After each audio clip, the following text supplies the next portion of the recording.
So let's start with my honourable mentions. So number one is Hocus Pocus 2. So Hocus Pocus is a movie that I watch nearly every Halloween time. It's one of those movies that are just filled with nostalgia, and I think nostalgia is the main reason that a lot of people are going to watch number 2. Not because it's going to be a great movie and it's going to deserve an Oscar, but because it's just going to, take us back to those childhood memories. So we have the original cast coming back, and I think it's going to hit Disney Plus. So that's something that I'm really looking forward to. I'm not too sure when it's coming out, but I would presume that it's going to come out around Halloween time. So probably around, September, October. So we also have the Texas Chainsaw Massacre. So I'm not usually the type of person that likes really, really gory stuff like, Saw and Hostel. Like, I'm fine with slashes and blood. It takes a lot to affect me, but I just find that the torture porn sort of stuff, it usually doesn't really have much of a storyline, but I did enjoy the Texas Chainsaw movies, the one with Jessica Biel in it from 2003, and the one from 2013, the Texas Chainsaw 3D. And I thought that had a really unique storyline with the girl who is actually a part of Leatherface's family, and she goes and meets him and becomes sort of like a killer herself. Anyway, I think they were going to actually do a sequel to that, but it didn't really happen. So we have now this other movie that's coming to Netflix in February. So basically, it's a direct sequel to the original Texas Chainsaw movie. So all the prequels and the remakes and any other things that have happened since then, just forget about it. This is a direct sequel. So it's not something that I would put on my top 10 list because I'm not that excited about it, but it is still something that I'm still looking forward to. So I'll definitely check that out when it comes to Netflix. So we've got a movie based on a book that I read when I was a teenager called Redeeming Love. So it's a Christian novel that's based on the book of Hosea, which is one of my favorite books of the Bible because I am a Christian.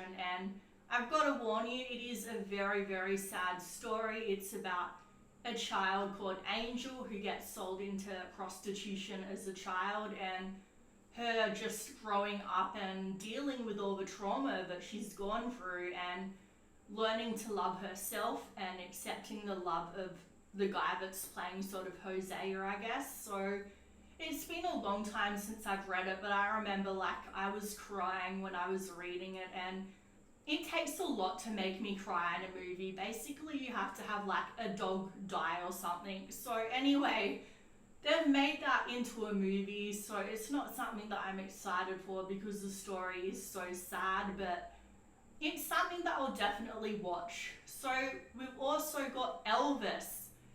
So Elvis is something that I am genuinely excited to see. I've always loved Elvis's movies. I watched them all the time when I was a kid, and his music, of course. So basically, this is going to be based on his life story, and it's starring an actor that he's not a huge, well-known actor, I don't think, but most of you have probably seen him in something or other, Austin Butler. So Austin Butler was a great casting choice. He really looks like Elvis. So it's directed by Baz Luhrmann. I'm probably not saying that right, but he is one of my favorite directors. Everything that he does is just amazing. So I'm really excited for that. So now time for my top 10 list, and this is in no particular order. I couldn't really decide. A few of the movies I was just as excited for as a few of the other movies, and I'm I can't really decide. So this isn't really going to be ranked in order of what I'm most excited for, but I will put up numbers to make it easier. So number 1, we have Scream 5, otherwise known as Scream. So I'm going to be seeing this here in Australia tomorrow night, so I'm really excited to get my review out for that. So I'm also going to be watching and reviewing the original Scream movie tonight. So in a few hours time, I'll have my review out for that. So look out for that if you're a Scream fan, and I obviously am, you know, with all my ghost face stuff here in the background. So anyway, number 2 is Moonball. So Moonball is something that is probably not going to be a great movie in terms of, you know, it's cheesy. It is full of cliches. It's the typical end of the world disaster movie. It's directed by Roland Emmerich, so if you know him, you know what he's about. You know, he directed the 90s version of Godzilla and all those disaster movies, which are like my guilty pleasure. I love those movies. Like, they and creature feature movies are just my favorite type of movies. So even though this is probably going to be a bad movie, it is one of the ones that I am the most excited for. So basically, like the title says, it's about the moon falling. So yeah, I don't really know who came up with that concept. It looks like it's going to have some really good special effects. And we have a pretty good cast. We have like Patrick Wilson. I can't remember the other names, but I know there's some other good actors in it. So yeah, that's my number 2. So number 3 is The Batman. I feel like there isn't a lot to say about this movie because obviously there is a lot to say, but it's The Batman. Like, you know, it's obvious why it's on this list. This is most definitely my true number 1. Like I said, this is the one that I am definitely the most excited for. I've watched the trailer now probably too many times to be healthy. So anyway, moving on. In number 4, we have Fantastic Beasts. So I nearly said and Where to Find Them. Fantastic Beasts, The Secrets of Dumbledore. So number 3 in the franchise. So I've got to say, it's nowhere near the Harry Potter movies in terms of excitement, but it's still something that is part of the Harry Potter universe, so it's still going to go on my list because I'm a huge Harry Potter fan. So I would love to see a Cursed Child movie in the future, but who knows what's going to happen. I would love to see them introduce young Tom Riddle because I feel like with the timeline, they could start to introduce a young version of Voldemort into the story, but obviously this one is going to be focused on Dumbledore, so yeah, it still looks really good. So number 5 is Jurassic World Dominion. So Jurassic World Dominion is the 3rd movie in the Jurassic World franchise, and I'm a huge fan of the Jurassic World, Jurassic Park movies, and even the books, the Jurassic Park 1 and 2 books I have at home. And I really like to read them every few years. They're really good books if you haven't read them. But honestly, the Jurassic World 2 movie really disappointed me because I feel like they're taking away the threat when it comes to the dinosaurs, because with the whole storyline of the dinosaur black market and having to protect the dinosaurs, it takes away their status in the movie as something to be feared, as a threat. It takes away the suspense, and the suspense is a huge part of what made the original trilogy so good, because you know when a T-Rex came on screen, you know it was something to be feared. Not that they're making T-Rexes out to be these lovable, you know, teddy bears or anything. You know, they're still definitely probably going to end up attacking the humans, but still in general I feel like they're trying to make the dinosaurs far too sympathetic, and I know I'm definitely not the only person who feels this way. So yeah, I'd really like it if they make any other Jurassic World movies after this, because I know in this movie, unfortunately, they're going to focus heavily on the 2 main characters, so Chris Pratt and the Jessica Chastain, is that her name? Whatever her name is. The 2 main characters, I know I've got that actress wrong, but I can't remember her actual name, so they're going to sort of be going after the dinosaurs and trying to protect them, and it's like, yes, it's really sad what people are trying to do with the dinosaurs, using them for war and things like that, is obviously a horrible thing, but at the same time, they can eat you.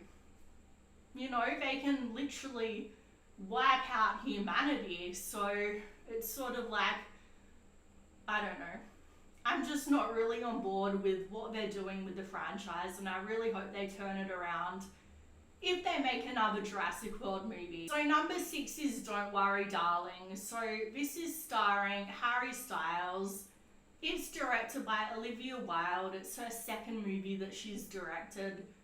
So it's set in the 1950s, and it's, I think, a horror movie. So I love horror and I love the 1950s. So this automatically got my attention for that.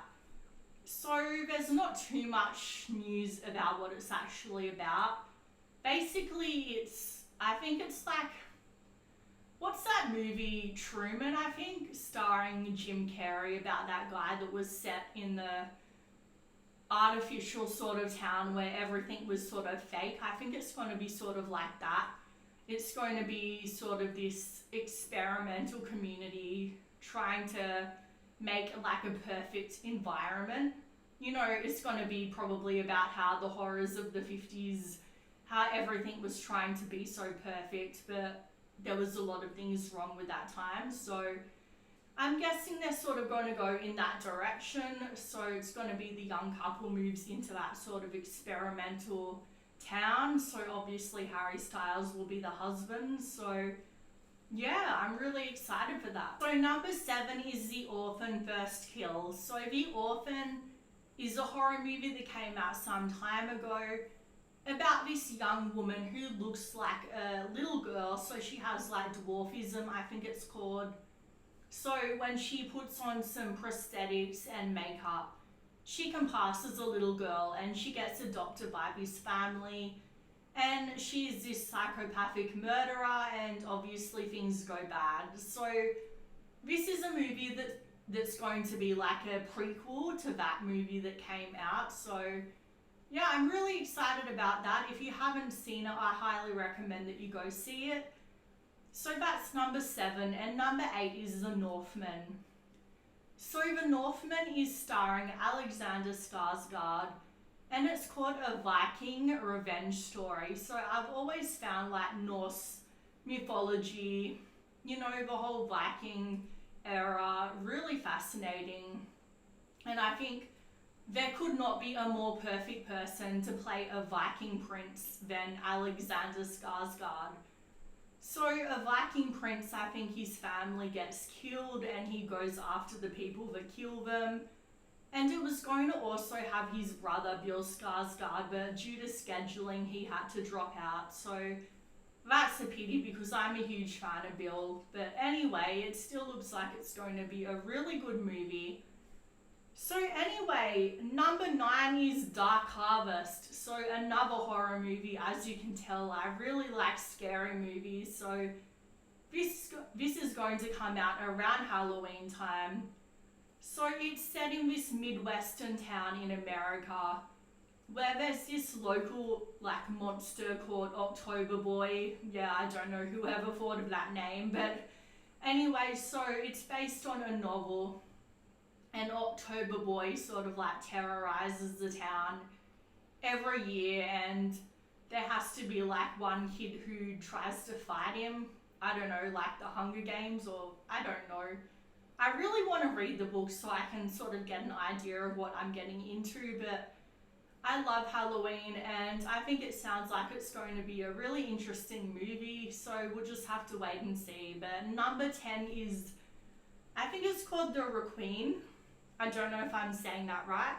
So it stars Alicia Silverstone. So she's the girl from Clueless, you probably most likely know her as. So I love shark movies. Shark movies are like another one of my guilty pleasures. Like I said earlier, I love creature features. So like Deep Blue Sea, The Meg.